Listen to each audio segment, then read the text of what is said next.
কার ঘরে নেই কো খাবার, এখানে পাঠাও তুমি ওমর আবার। ঠিক কিনা বলেন? ওমরের মতো মানুষ থাকতে হবে, যিনি রাতের অন্ধকারে ছদ্মবেশে ঘুরে ঘুরে বেড়াইতো, প্রজাদের খোঁজ খবর নিত, কিভাবে তার প্রজারা দিন যাপন করছে, আর তার জীবনটা ছিল কত সাদা মাটা জীবন। তিনি একবার তার ঘোড়া হারিয়ে গিয়েছে, সেই ঘোড়াকে খুঁজতে গিয়ে তিনি বের হয়ে পড়েছেন। এর মধ্যে রোম দেশ থেকে এক প্রতিনিধি দল এসেছে। প্রতিনিধি দল এসে খুঁজতেছে, তোমাদের নেতা কোথায়, তোমাদের রাষ্ট্রপ্রধান কোথায়? তখন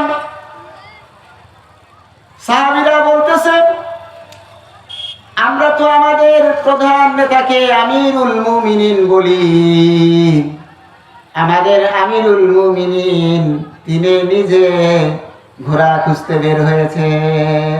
লোকগুলো অবাক হলো, কি ব্যাপার, তার থাকবে রাষ্ট্রীয় প্রটোকল, সবাই তাকে পাহারা দেবে, তার কখন কি লাগে আরেকজন মানে ফরমাইশ দেওয়ার সাথে নিয়ে আসবে, আর ইনি কেমন শাসক, নিজের ঘোড়া হারিয়ে গেছে, নিজেই খুঁজতে পেরেছেন, বাইর হয়েছেন, বেরিয়েছেন, এটা কেমন রাষ্ট্রপ্রধান? তারা অবাক হলো, তারা খুঁজতে লাগলো। খুঁজতে খুঁজতে দেখে যে তার ঘোড়া তিনি খুঁজে পেয়েছেন, পাশে তিনি বেঁধে রেখে একটু আরাম করতেছেন। ঘোড়া খুঁজতে খুঁজতে ক্লান্ত হয়ে পড়েছেন, আরাম করছেন, মাথার নিচে হাত রেখে বালুর মধ্যে তিনি শুয়ে আছেন। আর সূর্যটাও অন্যদিকে চলে যাওয়ার কারণে তার শরীরের মধ্যে এসে সূর্য এসে পড়েছে। কেমন নেতা ছিলেন তারা, সুবহানাল্লাহ। এরকম নেতা চান কিনা, যারা জনগণের সামনে আসবে, জনগণের সেবাতে তারা নিয়োজিত থাকবে, নেতাকে খোঁজা লাগবে না, নেতাই এসে বিভিন্ন জায়গায় খুঁজে খুঁজে দেখবে কোন প্রজার কি সমস্যা, সুবহানাল্লাহ। তখনই হবে জনগণের বিজয়। ঠিক কিনা বলেন? তখনই এই যে গণপ্রজাতন্ত্রী বাংলাদেশ, জনগণের বাংলাদেশ, এইটা তখন প্রতিষ্ঠিত হবে ইনশাআল্লাহ। আমরা চাই শান্তি। কে চান না, কে চান না শান্তি, বলেন তো? শান্তি চান? আমরা তো সবাই কি জান্নাতে যেতে চাই? কোরআন পড়ার পরেও, মুসলমান হওয়ার পরেও,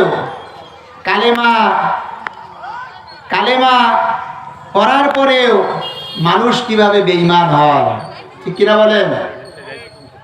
ঈমান আনার পরেও, কালেমা পড়ার পরেও মানুষ বেঈমান হয়। তো আমরা সকলে জান্নাতে যেতে চাই? জাহান্নামে যেতে চান কে কে? হাত তোলেন তো। কেউ চান? কেউ চান না। কিন্তু জান্নাতে যেতে গেলে জান্নাতের কাজ করতে হবে না? আমি জান্নাতে যেতে চাই, কিন্তু দেখা যায় জান্নাতের কাজ করি না, আমার কাজগুলো অনেক সময় জাহান্নামীদের সাথে মিলে যায়। তাহলে কিভাবে আমি জান্নাতে যেতে পারবো? এই যে পাশের বাজার, এটার নাম কি? হ্যাঁ, কি নাম? বনগাঁও। এই বনগাঁও বাজারে একজন যাবে, সে পান আনতে যাবে। পান আনতে গিয়ে দেখে যে বিরাট একটা সাপ শুয়ে আছে। কি শুয়ে আছে? বিরাট একটা সাপ শুয়ে আছে, যেতে পারছে না। অনেকের কাছে শুনেছে ওই সাপটি কিছুক্ষণ আগে অনেককে দংশন করেছে, মেডিকেলের মধ্যে আছে। লোকটা কি পান আনতে যাবে না ফেরত আসবে? ফেরত আসবে না পান আনতে যাবে? ফেরত আসবে। আরেকজন মানুষের বাসায় হলো মুমূর্ষু রোগী, তার ডাক্তার বলেছে একটা জরুরি ইনজেকশন পুশ করতে হবে। ওই বাজারে যান, ওই বাজার থেকে ইনজেকশন নিয়ে আসেন। রোগীর অবস্থা খুব খারাপ, ওই রুগীটা মারাও যেতে পারে সঠিক টাইমে ইনজেকশন পুশ না করলে। এখন এই লোক গেছে, সেই লোক সাপ দেখে ফিরে আসবে না রিস্ক নেবে? রিস্ক নেবে না ফিরে আসবে? যেহেতু রুগী মরা দশা, রিস্ক নেবে না ফিরে আসবে? রিস্ক নেবে। রিস্ক নেবে মাকে বাঁচাইতে বা বাপকে বাঁচাইতে। যখন মুমূর্ষু রোগী, তখন চেষ্টা করবে যে এটা কোনোভাবে নিয়ে এসে বাঁচানো যায় কিনা। বাঁচতেও পারে, মরতেও পারে। তাহলে কেউ হলো ফিরে আসে, আর কেউ রিস্ক নিয়ে মানে সামনে যায়। বুঝতে পারছেন তো?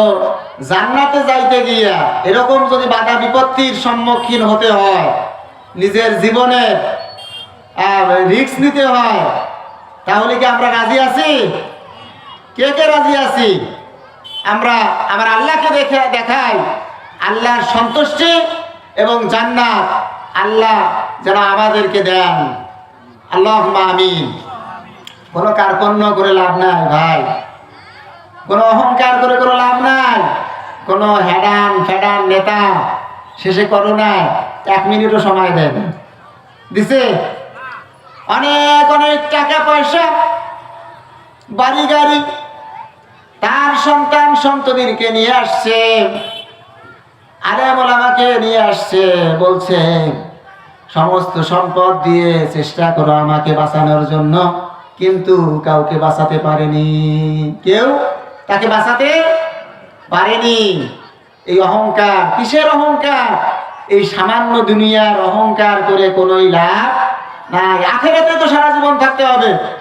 এজন্য তো কবি বলেছেন, এহি হাম সব মুসাফির হ্যায় ওহি আখের ঠিকানা, কুয়া আগে রওয়ানা হয় তো কুয়া পিছে রওয়ানা। ওঠাই হলো প্রকৃত ঠিকানা, আখিরাত হলো প্রকৃত ঠিকানা মুসলমানদের।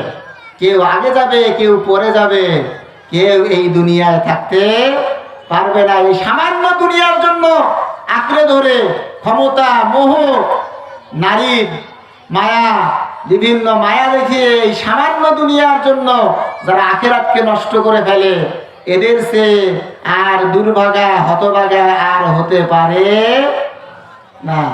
এরা তো বোকা, এরা প্রকৃত পক্ষে বোকা। যেই জীবনে আজীবন থাকতে হবে এমন একটা জীবন শুরু হবে, যেই জীবনের কখনো শেষ হবে না, সেই জীবনের জন্য কাজ না করে এই সামান্য জীবন, যেই জীবনের কোনো গ্যারান্টি নাই, যে কোনো সময় মৃত্যু আসলে আমাদের নিজেদের লোক পকেট থেকে মোবাইল বের করে নেয়, টাকা পয়সা বের করে নেয়, কবর পর্যন্ত এই ব্যক্তিটা মানে দেখে, সবকিছু দেখে আর চিন্তা করে যে হায় রে আফসোস, কার জন্য কি করলাম।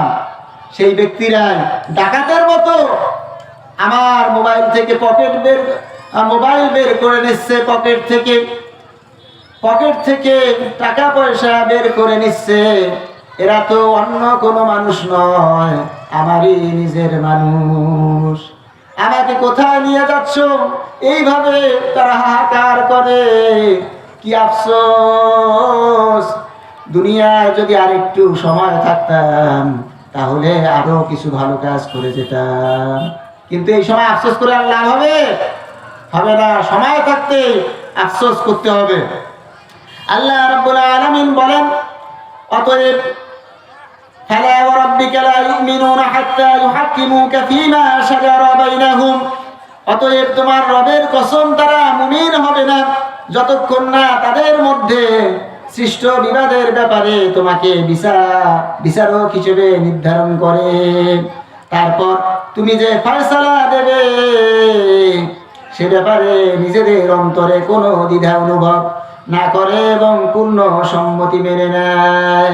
পূর্ণ সম্মতিতে আল্লাহর রাসূলের বিচার ফয়সালা এটা মেনে নিতে হবে, না হলে সে ঈমানদার হতে পারবে না। অনেকে তো বর্তমান আছে আল্লাহর বিধানকে পছন্দ করে না, অথচ আল্লাহ রাব্বুল আলামিন বলেন আল্লাহর বিধান মোতাবেক যারা ফয়সালা করে না তারা কাফের, আল্লাহর বিচার মোতাবেক যারা ফয়সালা করে না তারা জালেম, আল্লাহর বিচার মোতাবেক যারা ফয়সালা করে না তারা ফাসিক। ফাসিক মানে তাদের সমস্ত আমল বরবাদ হয়ে যাবে। আল্লাহ রাব্বুল আলামিন বলেন ইয়া আইয়ুহাল্লাযীনা আমানু আতিউল্লাহা ওয়া আতিউর রাসূলা ওয়া লা তুবতিলু আমালাকুম। হে ঈমানদার লোকেরা, তোমরা আল্লাহকে মানো, আল্লাহর রাসূলকে মানো, তোমাদের আমলগুলোকে বরবাদ করো না। আমলগুলোকে কি বরবাদ করা যাবে না? তাহলে মনে আছে যে বাজার যাচ্ছে, সে রিস্ক নেবে নিয়ে সে যাইতে যাবে। আমার বন্ধুগণ, আপনারা যদি বোঝেন এই হাফেজ হামিদুল ইসলাম আজাদীর আলোচনা শুনলে আমি জান্নাতে যেতে পারবো না, এনাকে মানলে আমি জান্নাতে যেতে পারবো না, তাহলে জান্নাত বাদ না হামিদুল ইসলাম আজাদী বাদ? বলেন কোনটা বাদ দেয়া বাদ? জান্নাত বাদ না আমাকে বাদ? আমাকে বাদ দিতে হবে। এটা তো জোরে বলতে পারেন, আমার বিপক্ষের কথা। আমার বন্ধুগণ, মা বাবা এত আদর করে সন্তানকে, যার সাথে কারো তুলনা হয় না, কিন্তু দেখা গেল এই মা বাবার কথা মেনে চলতে গেলে আমি জান্নাতে যেতে পারবো না, তাহলে জান্নাত বাদ না মা বাবা বাদ? মা বাবা বাদ না জান্নাত বাদ? জান্নাত যেতেই হবে, ঠিক কিনা বলেন? আল্লাহর কথার সাথে যদি মা বাবার কথা শুনে মেলে তাহলে আমি মেনে নেব। আল্লাহর কথার সাথে আলোচকের কথা যদি মেলে তাহলে আমি মেনে নেব। এখন আরো বলবো, আপনারা কি বুঝতেছেন? আলোচনা কি বোঝা যায়? যদি না বোঝেন তাহলে কিন্তু আলোচনা করে কোনো লাভ হবে না। একটু মানে দিতে হবে, সাউন্ড দিতে হবে, না হলে কিন্তু বোঝা যাবে না।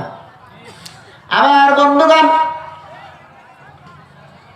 আরেকটু বলবো, যদি আবার আপনাদের নিজেদের কারো বিপক্ষে যায়। আমার বন্ধুগণ, যদি দেখেন কোন পীর সাহেব আমি মানি, যেই পীর সাহেবের কাছে কোরআনের তালিম নাই, কোরআন হাদিসের স্পষ্ট কথা তিনি বলেন না আল্লাহর জমিনে আল্লাহর দ্বীনকে প্রতিষ্ঠা করতে হবে, আকিমুদ্দিনের কথা বলেন না, এই পীরের কথা মেনে চললে আমি জান্নাতে যেতে পারবো না, তাহলে জান্নাত বাদ না পীরকে বাদ? পীর বাদ না জান্নাত বাদ?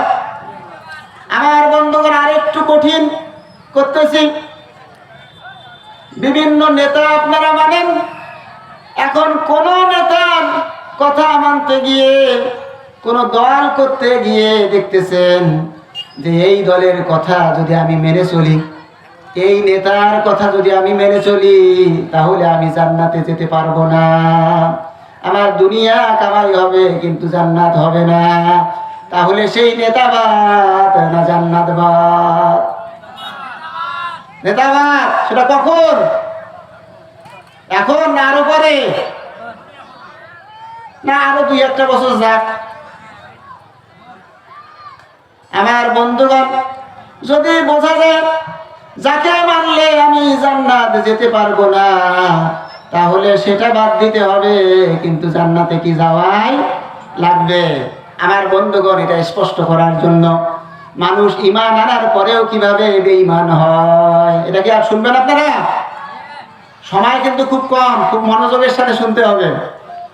আমার বন্ধুগণ, হযরত ওমর রাদিয়াল্লাহু তাআলা আনহুর সময় দুইজন ব্যক্তি, একজন ইহুদি আরেকজন মুসলমান, দুইজনে একটা বিষয় নিয়ে ঝগড়া লেগেছে। কে কে ঝগড়া লেগেছে? একজন মুসলমান, আরেকজন কে? ইহুদি। ইহুদি এইখানেই যদি না থাকে তাহলে বাসায় যায় কি থাকবে? একজন মুসলমান এবং একজন ইহুদি ঝগড়া লেগেছে। এখন এই ঝগড়া মিটমাট হয় না। একটা প্রস্তাব আসলো যে আমরা তৃতীয় কোনো ব্যক্তির কাছে যাই, যিনি আমাদের এই সমস্যাটার সমাধান করে দেবে। তখন দুইজনে মিলে কথা হলো, মুসলমানকে বলা হলো, তুমি কার কাছে যেতে চাও? মুসলমান বলল, তোমাদের নেতা ইহুদির নেতা আব্দুল্লাহ ইবনে উবাইয়ের কাছে চলো যাই। আর ইহুদিকে বলা হলো, তুমি কার কাছে যেতে চাও? ইহুদি বলল, তোমাদের নেতা মুহাম্মদ সাল্লাল্লাহু আলাইহি ওয়াসাল্লামের কাছে যেতে চাই। যদিও আমি ইসলাম ধর্ম মানি না, যদিও আমি তোমাদের ওই দলে নাই, কিন্তু আমার বিশ্বাস আছে মুহাম্মাদের কাছে গেলে আমি ন্যায় বিচার পাবো, তিনি আমার প্রতি অন্যায় অবিচার করবেন না। ঠিক কিনা বলেন? একজন ইহুদির যে ঈমান ছিল, একজন ইহুদির যে বিশ্বাস ছিল, আমাদের অনেক মুসলমানের মাঝে সেই বিশ্বাস আর সেই ভালোবাসা নাই। ঠিক কিনা বলেন? আমার বন্ধুগণ আরো চিল্লায় বলেন ঠিক কিনা? আমার বন্ধুগণ, যাওয়া হলো হযরত মুহাম্মদ সাল্লাল্লাহু আলাইহি ওয়াসাল্লামের কাছে, গিয়ে বলা হলো এই ব্যাপার, সমস্ত ঘটনা তাকে খুলে বলা হলো। এরপরে রায় দেয়া হলো, রায় চলে গেল ইহুদির পক্ষে। কার পক্ষে রায় গেল? ইহুদির পক্ষে রায় চলে গেল। এখন মুসলমান তো খুশি না বেজার?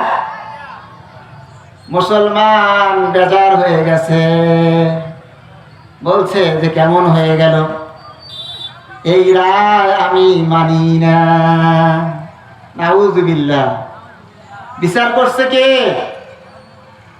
মুহাম্মদ সাল্লাল্লাহু আলাইহি ওয়াসাল্লাম। লোকটাও মুসলমান, কিন্তু এই বিচার সে মানে না। বলে যে এই বিচার আমি সানি করব, আপিল করব, আরেক আদালতে নিয়ে যাব। ইহুদি বলতেছে, তুমি যেই আদালতে নিয়ে যাও না কেন, আমি আশা করছি আমি ন্যায় বিচার পাবো। সুবহানাল্লাহ। অন্ধকার যুগে, আইয়ামে জাহিলিয়াতের যুগে এমন একটা পরিবেশের মধ্যেও বলতেছে, তখন ন্যায় বিচার ছিল, যেখানে নিয়ে যাও আমি ন্যায় বিচার পাবো। কিন্তু বর্তমান কি ন্যায় বিচার আছে না নাই? আছে।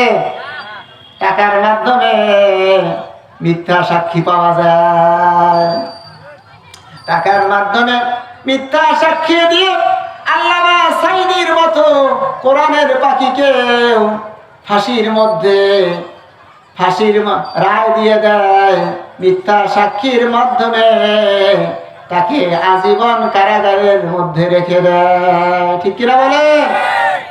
মিথ্যা সাক্ষী হলো কবিরা গুনাহ, আর কবিরা গুনাহ, একটা কবিরা গুনাহ জাহান্নামে যাওয়ার জন্য যথেষ্ট। যদি সে তওবা না করে, একটা কবিরা গুনাহ তার জাহান্নামের জন্য যথেষ্ট। আমার বন্ধুগণ, ঈমান ভঙ্গের কারণ কয়টি জানেন কি আপনারা? ঈমান ভঙ্গের কারণ কয়টি? মূল কারণ কয়টি?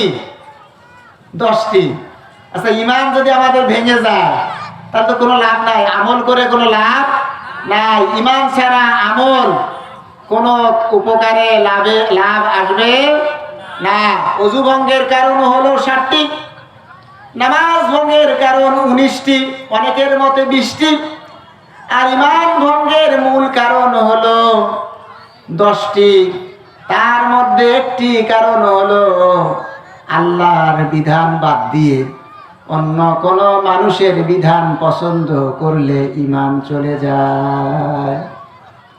অনেকে চায় না যে আল্লাহর বিধানের দরকার কি, এত কঠিন বিধান, এই চোরের হাত কাটি দেবে, আবার ডাকাইতের ডান হাত এবং বাম পা কেটে দেওয়ার বিধান এটা করবে, জিনার শাস্তি পাথর মেরে মেরে হত্যা করবে, এটা কেমন কথা, এটা কেমন কঠিন। অনেকে বলে আল্লাহর বিধান নাকি কঠিন। আমার বন্ধুগণ,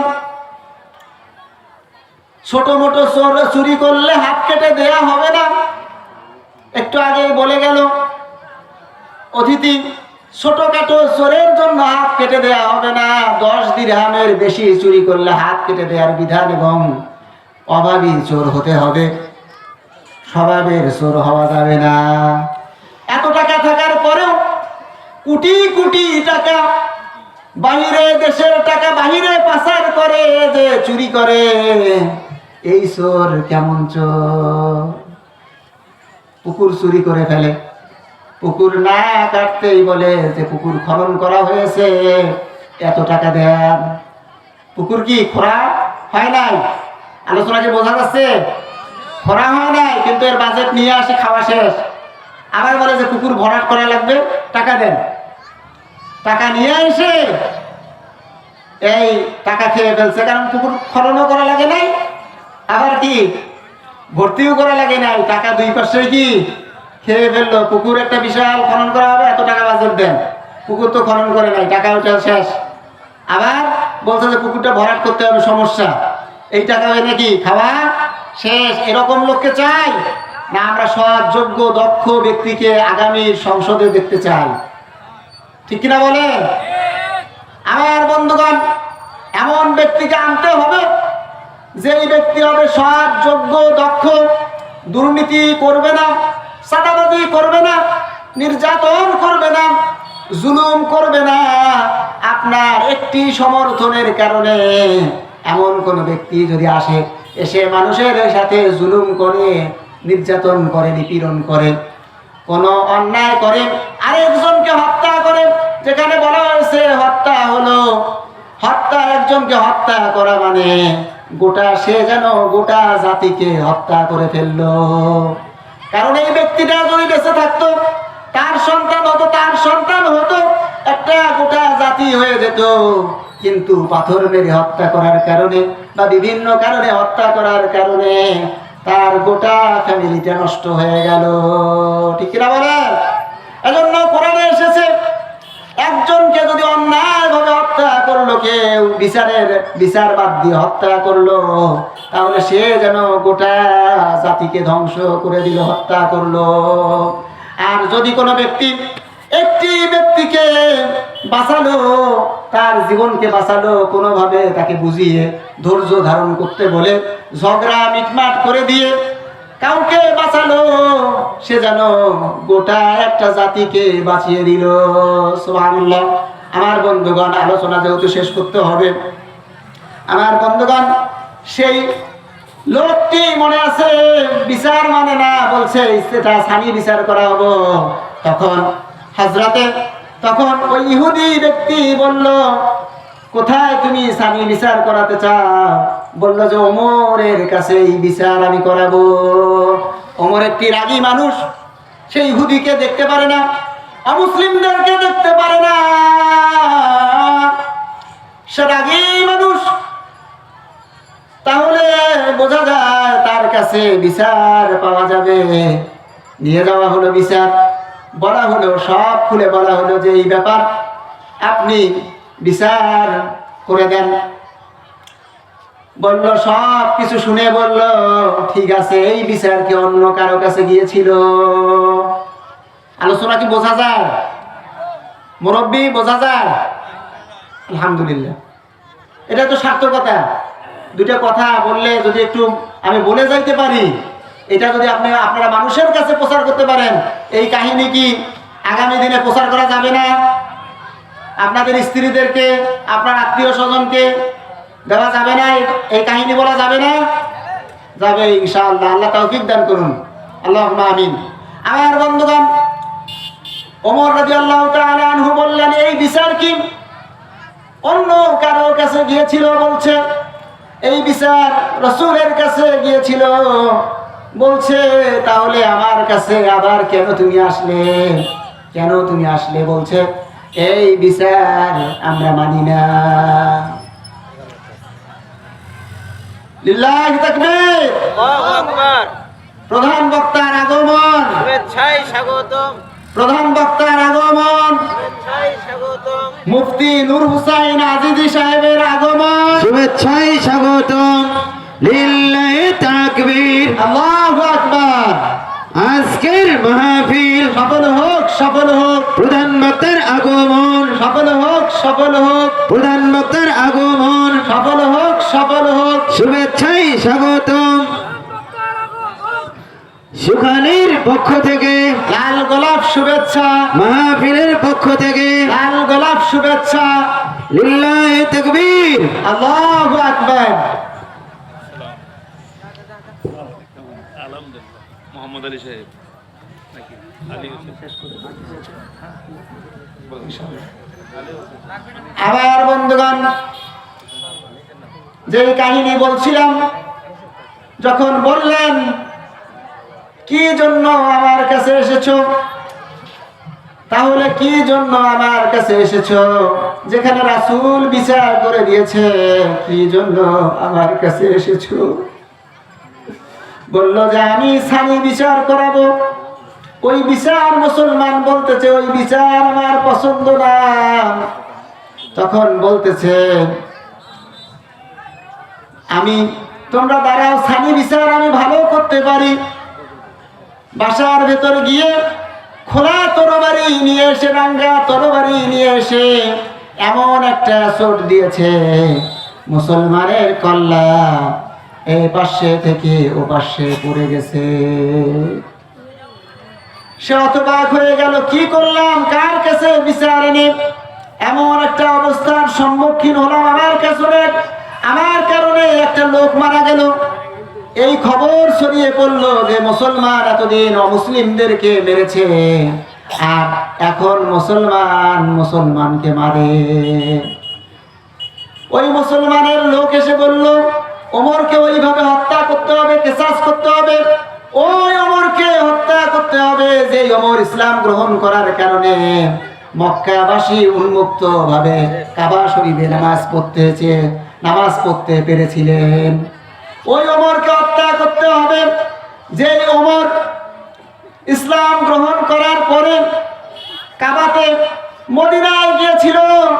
মদিনার সকল মানুষ মদিনায় হিজরত করেছে গোপনে, আর ওমর রাদিয়াল্লাহু তাআলা আনহু খোলা তরবারি নিয়ে এসে বলেছে, কেউ কি নিজের সন্তানকে এতিম করতে চাও, নিজের স্ত্রীকে বিধবা করতে চাও, সেজন্য ওমরের সামনে এসে দাঁড়ায়। একটি মানুষও এসে দাঁড়ানোর সুযোগ পায়নি। তাদের শুধু চাপার জোর, যারা ইসলামকে মানে না তাদের চাপার জোর শুধু। সেই ওমরের সামনে কেউ এসে দাঁড়াতে পারে না। চাপার জোরের একটাই ঔষধ, সেটা হলো মায়। থাপ্পড় দিলে চাপার সব কি ঠিক হয়ে যায়। আল্লাহ এগুলো আমাদের বোঝার তৌফিক দান করুন। এই অল্প সময়ের মধ্যে আলোচনা আল্লাহ